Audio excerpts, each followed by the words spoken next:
Et voilà, nous sommes de retour. Comme chaque mercredi, nous ouvrons notre page consacrée à l'immigration aux États-Unis avec Maître Marcel Poirier. Bonjour Maître. Bonjour Grégory. Et aujourd'hui, on s'intéresse au visa investisseur, le visa E2. Alors déjà, est-ce qu'on peut préciser à qui s'adresse finalement ce visa investisseur? Le visa investisseur, c'est pour tous les pays au monde qui ont un traité avec les États-Unis. Alors, la majorité des pays ont un traité avec les États-Unis, un traité qu'on appelle de commerce, navigation et commerce qui date de très, très longtemps, entre notre pays et leur pays d'origine des gens.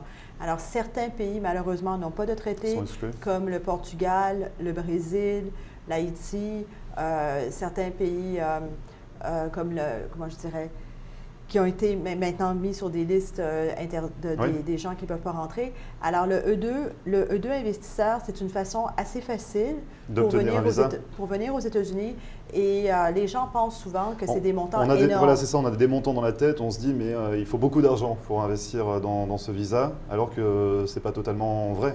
C'est ça. Alors, le visa E2, beaucoup de gens me téléphonent et me disent « mais je n'ai pas 500 000 $ pour investir ». Ce n'est pas le EB5. Le EB5, c'est la carte verte basée sur le 500 000 $. Le E2, c'est un visa simple qui demande un montant dans les environs entre 70 et 100 000 $ à peu près pour apporter. Mais ce montant-là n'est pas déterminé dans la loi. Ce n'est pas noir sur blanc. Ouais. Ça peut être un peu moins, ça peut être un peu plus. Tout dépend de l'activité dans laquelle les gens veulent investir. Alors, le E2 peut être fait en création ou en rachat. Alors, une création, c'est quelqu'un qui va louer un local commercial, acheter de l'équipement, faire des travaux, peut-être faire du marketing. Alors, il faut faire un budget. Pour déterminer le montant de l'investissement, il faut d'abord faire un budget. Alors, c'est ce que je dis aux clients. Il faut prendre un papier et un crayon pour une création et dire combien va vous coûter le local, la location du local, l'équipement, les matières premières, peut-être l'inventaire, le marketing, tous les frais qu'ils vont avoir besoin pour ouvrir leurs portes. Alors, est-ce qu'ils ont besoin de 100 000, 200 000, 300 000? Alors, ça, c'est le montant minimum que nous parlons. Le montant doit être suffisant pour que l'ambassade soit consciente que les gens vont vraiment ouvrir leurs portes. Alors, un des problèmes avec le E2. Et le montant, c'est juste pour une année? C'est-à-dire qu'on fait un business plan généralement sur 5 ans, parce que sur 5 ans, pour un visa E2, c'est un business plan sur 5 ans, mais le montant de l'investissement, c'est une valeur... C'est un montant qui doit être investi avant la demande du visa. Avant, mais pour au moins que la société soit viable au moins une année. Pendant au moins 5 ans. Au moins 5 ans. Donc, dans tous les cas, c'est 5 ans. Le problème, c'est que les gens me posent toujours la question, mais qu'est-ce qui arrive si je n'ai pas mon visa? Parce que la façon qu'un visa E2 est construit, il faut d'abord créer la société.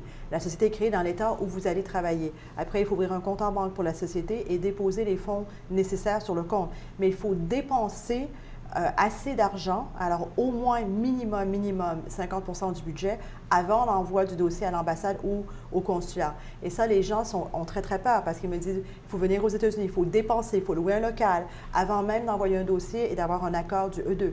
C'est le cas. C'est ce qu'ils appellent at risk. Il faut qu'il y ait un élément que s'ils ne sont pas le E2 accordé à l'ambassade, ils vont tout perdre.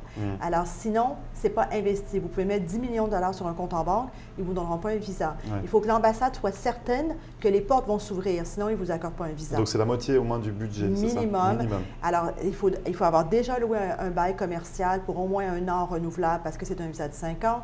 Il faut avoir déjà acheté de l'inventaire, déjà acheté de l'équipement, tout ce que les gens ont besoin pour un minimum d'ouverture des portes. Il faut que les dépenses soient diversifiées. Alors, ils ne peuvent pas, par exemple, dire je vais acheter 50 000 $ d'équipement et le reste, je le garde en banque.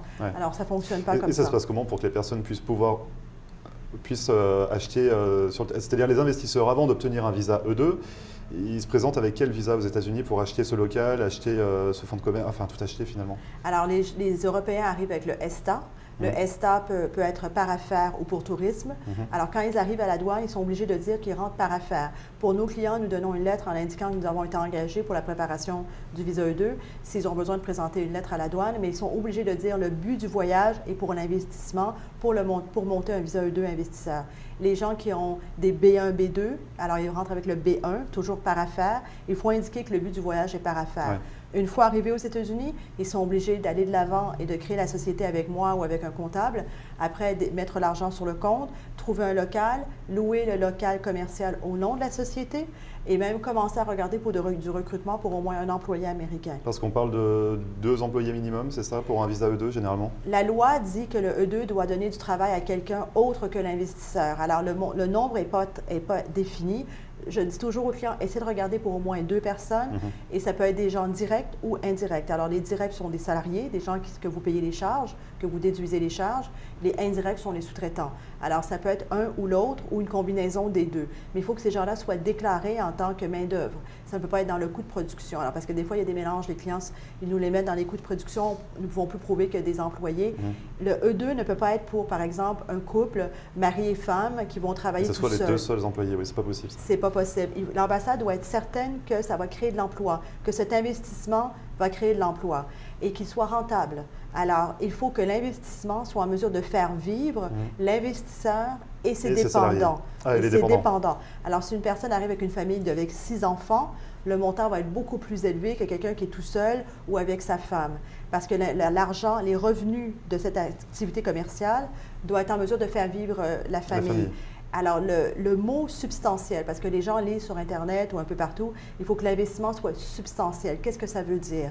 Le mot substantiel veut dire que la société en tant que telle peut faire vivre la famille sans tenir compte de leurs revenus extérieurs. Alors, souvent, nos clients nous disent, oui, mais nous avons des revenus locatifs, nous avons d'autres... C'est pas pris en compte. Ça n'est pas pris en compte du tout.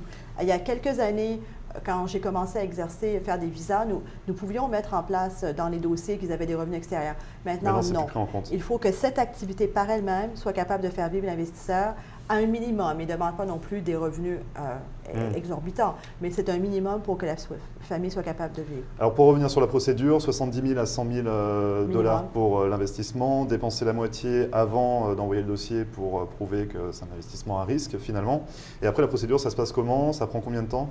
Alors, je vais revenir sur les 70 000 à 100 000. Ça, c'est pour une activité qui est en démarrage. Si vous allez, par exemple, acheter le Delano à Miami Beach, vous avez besoin de 300 millions de dollars. Alors, c'est toujours en proportion avec l'activité commerciale. C'est ça. Alors, quelle est la procédure? Une fois que les clients ont atteint leurs dépenses, alors je demande toujours de valider les dépenses avant que les gens commencent à dépenser pour m'assurer qu'il n'y a pas d'erreur parce que l'ambassade n'accepte pas toutes les dépenses. Alors ça, c'est encore une fois de l'expérience. Donc vous validez en amont avant qu'ils dépensent. Oui, parce que s'ils dépensent dans des catégories que les ambassades n'acceptent pas, ils sont obligés de recommencer et l'argent est déjà dépensé. Alors il faut faire bien attention. Alors quand les dépenses sont effectuées ou le rachat est fait, parce que c'est un rachat d'une affaire existante, c'est comme un closing d'un magasin, d'une maison ou des choses comme ça, il faut que tous les documents de closing soient faits.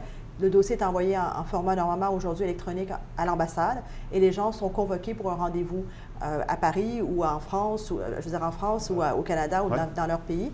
Et là, ils ont une prise d'empreinte digitale à l'ambassade pour vérifier s'ils n'ont pas de casier judiciaire ou d'antécédents terrorisme. Et ils ont une interview. Alors, les gens ont très, très peur des interviews, quel type de questions ils vont poser. Alors ça, c'est une préparation que je dois faire avec les clients. Est-ce que c'est assez complexe pour ce visa? Ils font un peu plus attention au niveau de l'entretien? L'entretien, il faut être préparé parce que c'est une atmosphère qui est très austère. C'est derrière une vitre, les gens sont debout. Ils ne s'attendent pas nécessairement à une grande salle avec d'autres personnes autour et parler à travers une vitre. Il faut que les clients soient préparés. Et aussi, c'est en anglais. La majorité des entretiens sont en anglais, pas en français. Alors là aussi, c'est encore une préparation. Mais chaque ambassade est différente. Alors, Paris est différent de Bruxelles et différent de Toronto. Alors, il faut connaître les procédures de chaque pays parce qu'elles sont différentes de pays en pays. Et du moment où on souhaite investir aux États-Unis et du moment où on a son visa E2, ça prend combien de temps en moyenne? Ça dépend de la vitesse que les gens vont effectuer les dépenses ou trouver l'activité commerciale à racheter. Alors, s'ils trouvent, nous avons besoin d'environ 1 semaine pour préparer les dossiers et l'attente dans les ambassades est de à peu près entre 6 et 8 semaines pour un rendez-vous. Certaines ambassades sont plus rapides, mais la moyenne, c'est entre 6 et 8 semaines pour un rendez-vous. Un visa qui est valable donc 5 ans? 5 ans. Renouvelable? Tout à fait. Renouvelable tous les 5 ans si l'activité est rentable.